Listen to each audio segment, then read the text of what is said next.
Hello and welcome back to Witches of the Moon. I'm Eva Maria, usually your Monday hostess.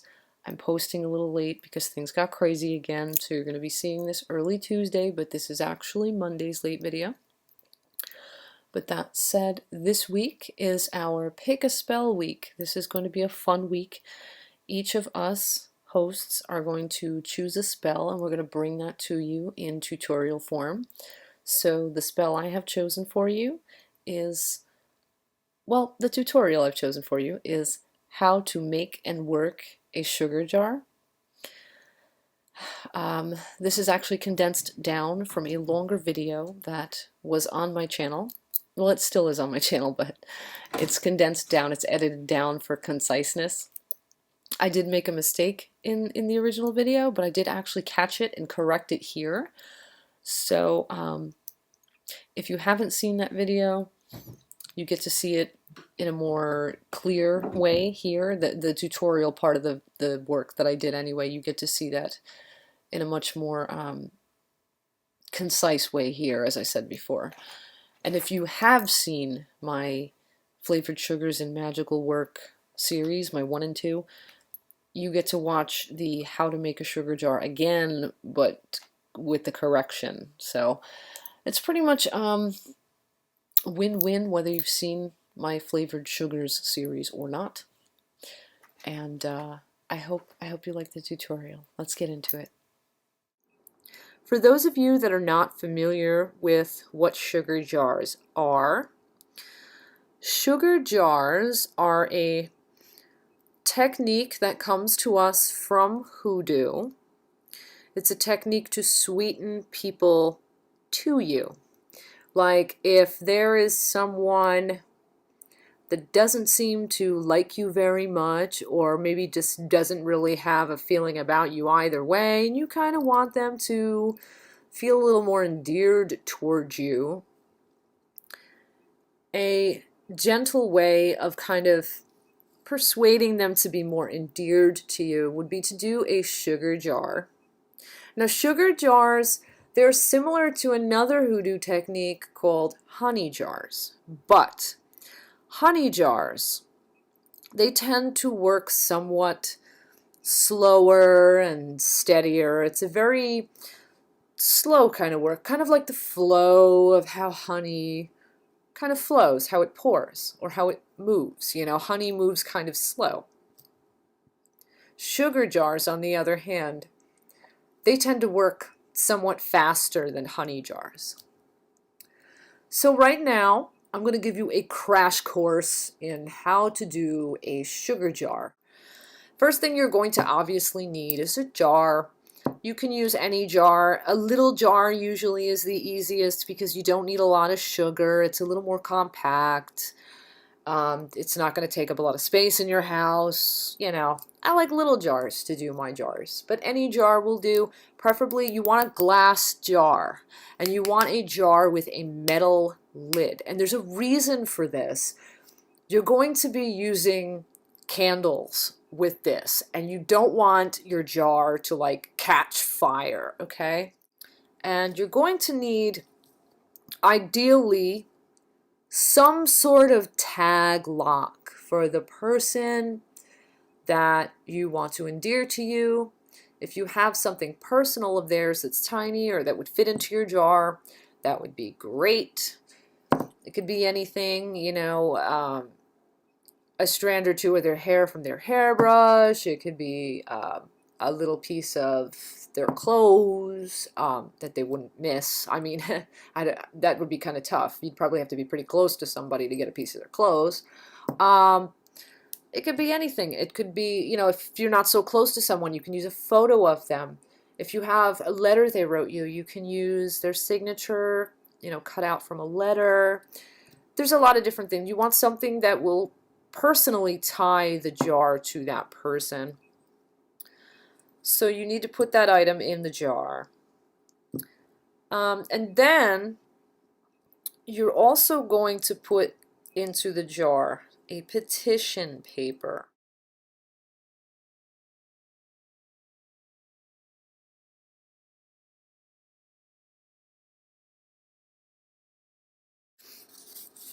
first of all, you need a piece of paper.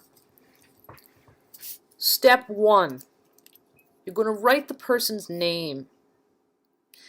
You can do it, you can write it 3 times, 5 times, 7 times, or 9 times. You want to keep it an odd number. We're just going to do 3 because I just want to get through this video. I don't want to make this video too long.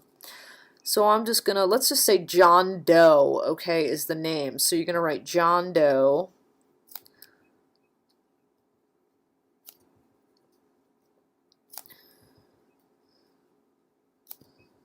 Okay.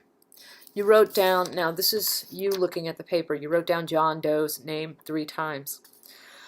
And now, since you're looking to influence John Doe to feel kind of more inclined to be receptive to you, to kind of be sweetened up to you, so he kind of likes you a little bit better, you are going to cross John Doe's name 3 times, or if you do his name 5 times, and your name would be 5 times. Like, whatever number you use for their name, you're going to use the same number for yours. Since we use 3, we're going to put our name 3 times across.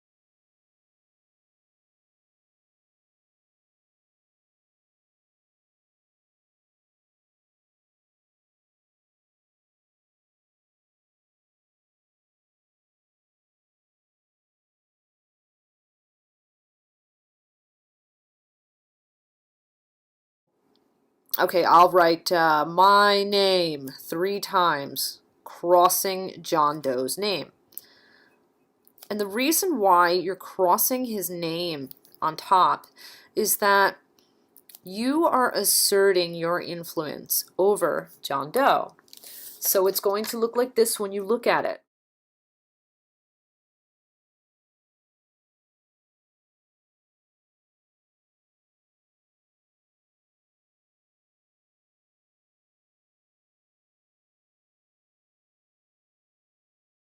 Now, let's say that I need peace and harmony to be between me and John Doe, okay?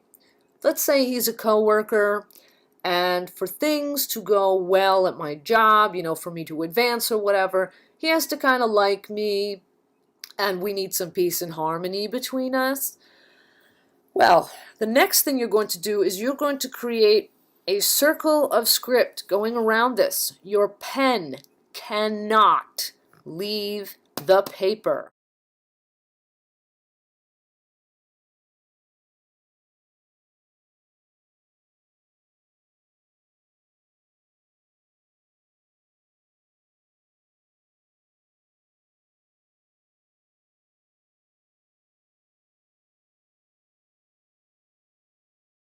Okay, so I'm just gonna go peace and harmony all around, okay? And I will not lift my pen.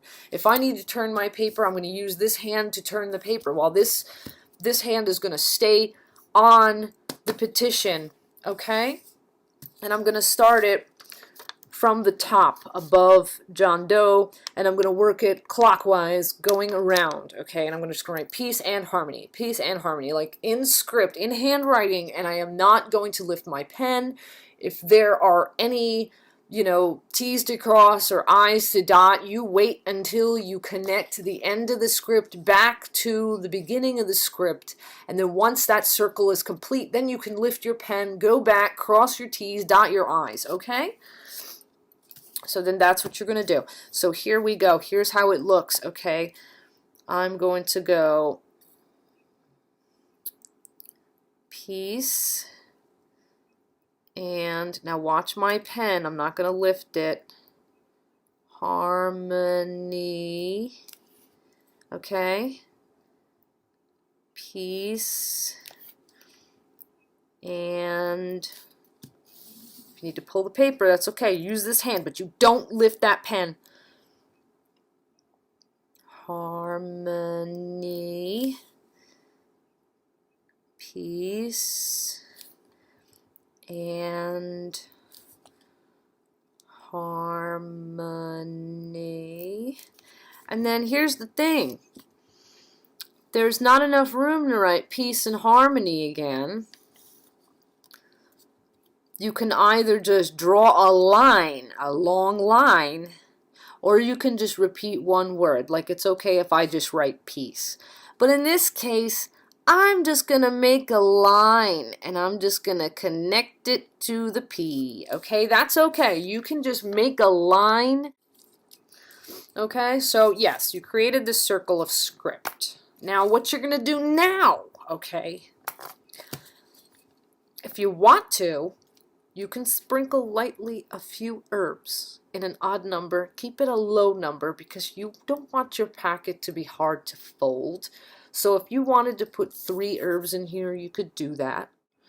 You can, let's say for peace and harmony, maybe I'll put some chamomile.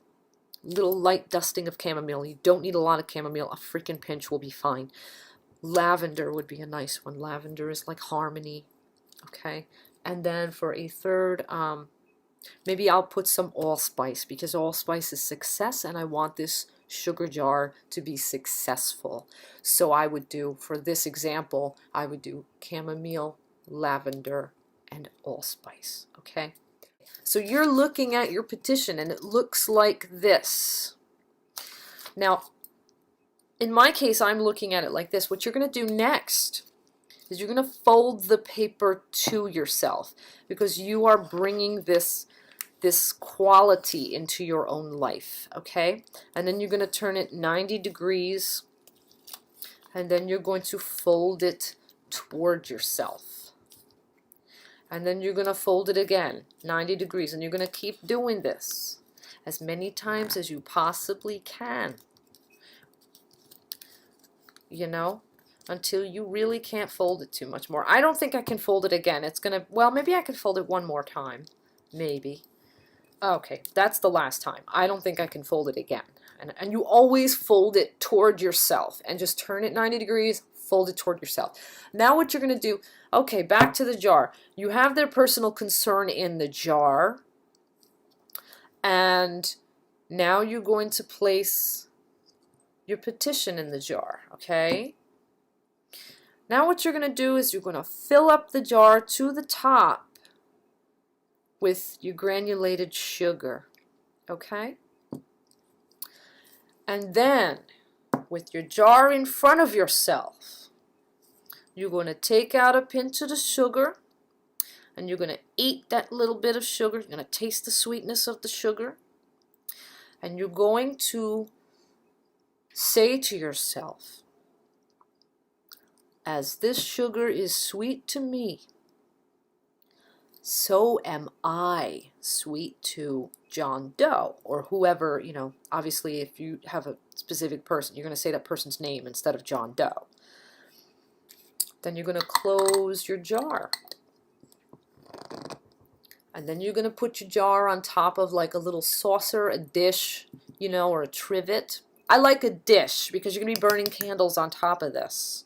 And you want something to collect the wax, okay? So then once it's on a dish, you're going to burn a candle.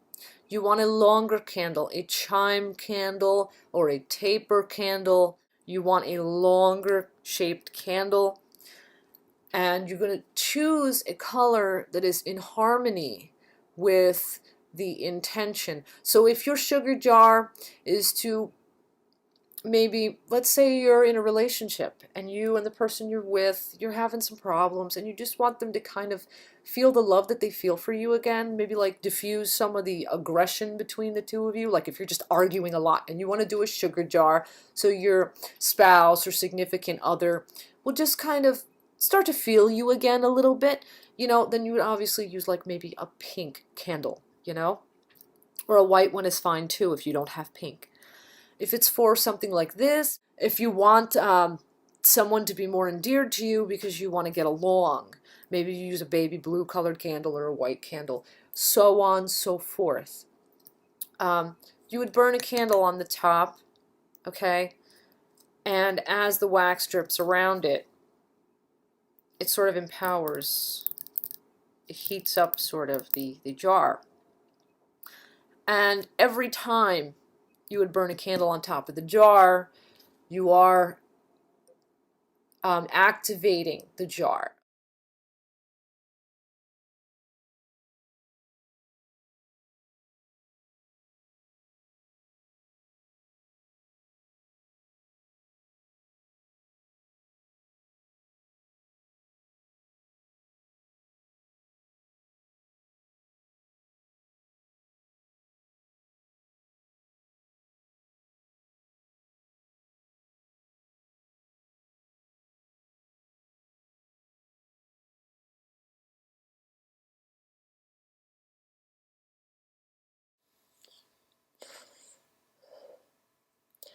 So now that you know how to make and work a sugar jar, I'm going to wrap this video up. I hope you've enjoyed this. I hope I explained it clearly enough, the process of making a sugar jar, that it's easy to follow. I hope I didn't stumble anywhere or leave anything out. But if you have any questions, comments, anything to share, add, or bring forward in regard to this video, please do hit me up in the comments, and I will do whatever I can to address anything that you bring forward there as best as I can. And I'm going to wish you all blessed be and ashe, and you have a great, well, early morning at this point. You have a great early morning, a great day, and until next time, until next week, watch everyone else's videos, stay involved, stay commenting, stay discussing, and definitely stay awesome. Bye-bye for now.